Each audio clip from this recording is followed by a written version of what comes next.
sabemos que detrás de todo esto, de la participación de miembros del Movadef, de lo que sería la penalización, ¿no?, por pertenecer a Movadef, hay un caso muy importante que es el caso Perseo, que usted lo lleva.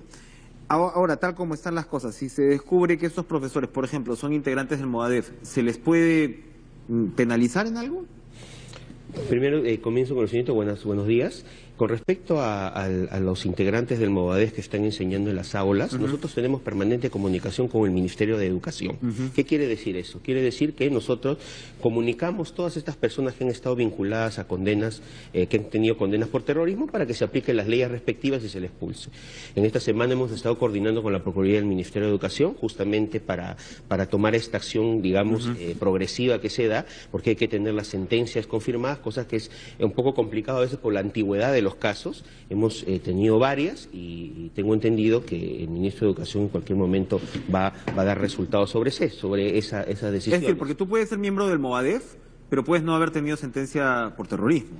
Entonces, si eso no tienes antecedentes. Eso, ¿no? En el caso de un maestro, pues legalmente no lo pueden sacar. A eso voy. El caso Perseo, ¿qué cosa es? ¿A qué nos llevaría? Lo importante del caso Perseo es lo siguiente, para entender un poco la cronología. El caso Perseo se inicia en el 2012 con inteligencia de que, en este caso, el hecho concreto es que Abimael Guzmán y la cúpula, desde la base naval, idearon la creación del Movadef, ¿no?, como organismo político para infiltrarse en nuestra democracia, ¿no?, y llegar a sus objetivos, que es el pensamiento Gonzalo y las acciones que ellos han llegado, a las acciones terroristas que siempre ellos han cometido. Esa era la línea. Para eso necesitaban dinero, porque eso no se necesita recursos. Lógico.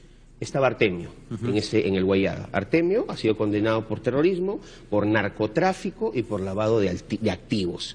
Tenía los recursos financiados por el narcotráfico y Crespo y Fajardo, que son los cabecillas del Movadef, los colaboradores y los testigos, demostraron que ellos iban a recaudar contacto el directo dinero. con los Tuvieron, porque ahora ya está preso Artemio. Tuvieron en esas épocas para financiar, para levantar plata y financiar el Movadef, porque ese es dinero, ¿no? Esto demostraría fehacientemente entonces que el Movadef sale de, incluso está financiado directamente por Sendero Luminoso. Por supuesto, hay colaboradores, hay escuchas telefónicas, interceptaciones, y las cartas que se han enviado, todo eso, o sea, hay evidencia abundante. Entonces, se crea el Movadef con el financiamiento del narcotráfico para que sea un órgano afín al Sendero Luminoso que nunca ha digamos, culminado su acción, porque Artemio, recordemos que estaba activo hasta su captura que se dio en el 2009, ¿no? Entonces, por lo tanto, el Movadef era parte de Sendero Luminoso. Entonces, se ha dado esa evidencia, esos elementos de cargo en la investigación, y se les ha incluido a todos ellos, los cabecillas del Movadef y también integrantes, que son 42, en este proceso de Perseo. Pero el caso no llega a una conclusión judicial. A ver, ese es el problema. Un proceso penal tiene dos etapas. La primera etapa de investigación que ya culminó, que ha sido desde 2014 hasta este año. Donde se presentan todas estas pruebas que ustedes escriben rápidamente. Así es, todas esas pruebas, más pruebas también que hemos presentado nosotros, el Ministerio Público, bueno, y la parte acusada también, ¿no? En todo caso, eso ha demorado 3 años, que para nosotros era excesivo, que se ha dado porque, bueno, ha habido algunos retrasos del Poder Judicial, del Ministerio Público, y dilaciones de los imputados también. Ahora he estado a la siguiente etapa, que es la etapa intermedia, donde el fiscal, el doctor Luis Landa, que lo ha recibido el expediente en marzo del 2017, tiene dos posibilidades: o acusa o no acusa. O entendemos que va a acusar porque hay pruebas abundantes. No creo que archive el caso, sería pues imposible, ¿no? Entonces, pero hay una demora. Ha llegado en marzo del 2007. Estamos octubre del 2007. Ya han pasado más de 6 meses. ¿Correcto? La ley que dice, el 219 del artículo de procedimiento del Código de Procedimiento Penal, dice: el fiscal recibido el expediente del Poder Judicial tiene 8 días cuando es reo en cárcel y 20 días cuando no lo es. Por lo tanto, vayamos al plazo máximo de 20 días. Ya se superó largamente. Ya se superó gran parte, pero también quiero aclarar algo, Enrique. No pretendemos buscar un conflicto con el Ministerio Público. Trabajamos muy bien con el Ministerio Público. Tenemos muy buenos resultados con el Ministerio Público, porque vamos de la misma línea, o sea, la parte acusadora. Pero también tenemos que exigir que haya celeridad en un caso tan importante. Por eso ya yo ya personalmente me he reunido con el doctor Landa. El doctor Landa me ha expresado que en octubre va a emitir su acusación. Y bueno, estamos a 4 días de terminar. Y esperamos, nuestra paciencia también hay un límite. Un límite también. Claro que sí. A ver, entonces, yo quería preguntarle en relación a esto 2 puntos. Uno es, hay mucha alarma por la liberación de terroristas que cumplen sus sentencias. Lo hemos visto con Marisa Garrido Leca, probablemente de mayor importancia sea Marta Huatay, que también no ha sido liberada en los últimos días. Usted presentó un recurso, ¿no? Que vincula pues a Marta Huatay con el tema de Tarata, en términos ¿no? de la responsabilidad. Al final, bueno, ella ha cumplido su sentencia. No sé si finalmente pues vaya a ser sentenciada por este caso o no. ¿Qué garantía, si es que se puede llamar así, nos queda para, por ejemplo, que un personaje como Usman Morote, que creo que sale este año, Usman Morote? No. El próximo año. Él ya cumplió su pena, pero él está con mandatos de detención de 2 casos, de Soras y justamente de Movadef. Por eso también es la celeridad en el caso Movadef, porque el plazo de prisión preventiva de Morote está corriendo. Soras es un caso particularmente importante y poco conocido, que es este colectivo de la muerte, ¿no? El famoso Cabaní, el infame Cabanino, ¿no? Que recorrió pues una cantidad de localidades asesinando a más de 100 personas. Más de 100 personas, fue una cosa espantosa, año 1984. Así es. Y claro, Morote sería, porque claro, el propio Guzmán alude a Soras en la entrevista del siglo cuando se refiere a las famosas mesnadas, ¿no? El caso de Soras, como diciendo, teníamos que darle una lección, no teníamos que, por más bárbara que resultara y demás.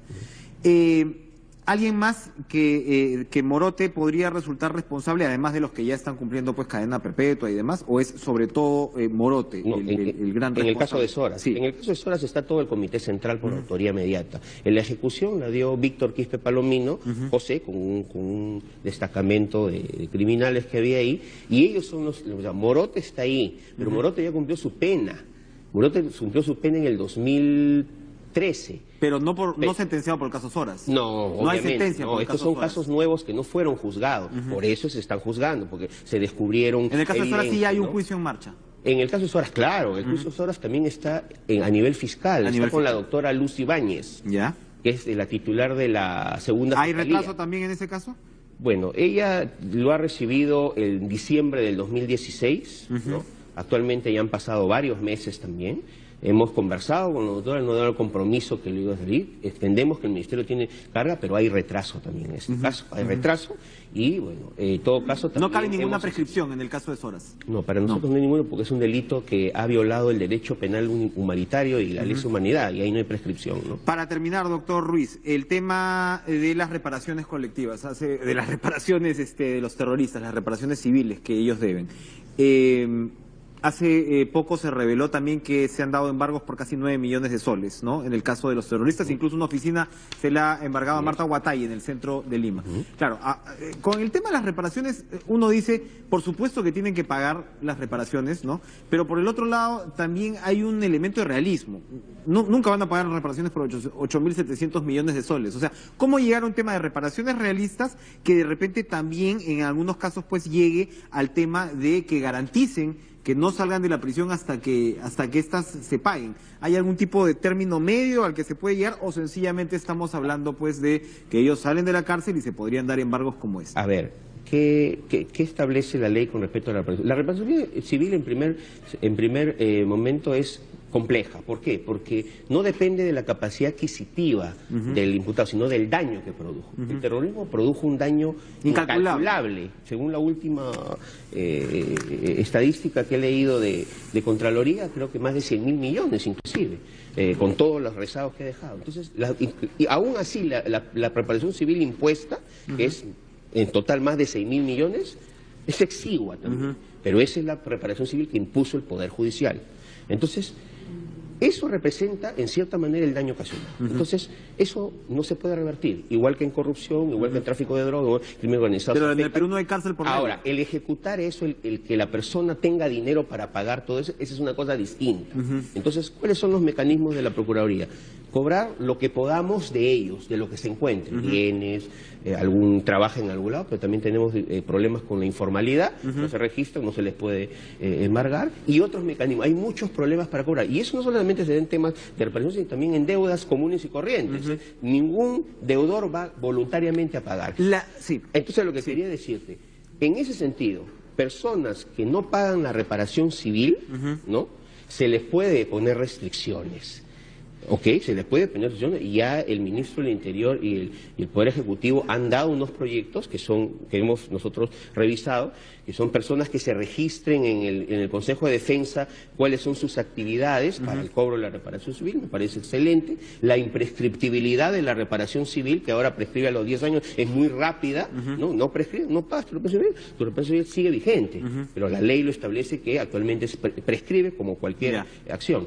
También hay el tema de que no postulen a cargos públicos de elección de voto popular, no se les contrate. O sea, una persona que le debe al Estado, un sentenciado que le debe al Estado, ¿puede el Estado contratarlo debiendo? O sea, claro, es como claro, que puede pagarle un sueldo el Estado cuando se le está debiendo. Entonces, no, ándate a trabajar en la actividad privada, pues si pagas tu reparación civil. Cuando ya la pagues, si quieres, vienes. ¿Esos son proyectos de ley? Es un proyecto de ley que ya es una ley, que ya está en la reparación civil, que era 30.353. Se puede acudir a ella. Es el registro, pero ya hemos coordinado también con el Ministerio de Justicia. ¿Qué falta para que se ejecute esa ley 30.353? Falta su reglamentación, porque es un registro en el cual todos los condenados, no solo por terrorismo, corrupción, cualquier delito en agravio del Estado, se inscriba, y si no paga la resolución civil, no puede ser elegido por voto popular, nada, no se te puede contratar nada, paga o garantiza y recién puedes entrar. Un camino más expedito seguramente para poder hacer un filtro político, además. Así es, ¿no? Y para terminar rápidamente, la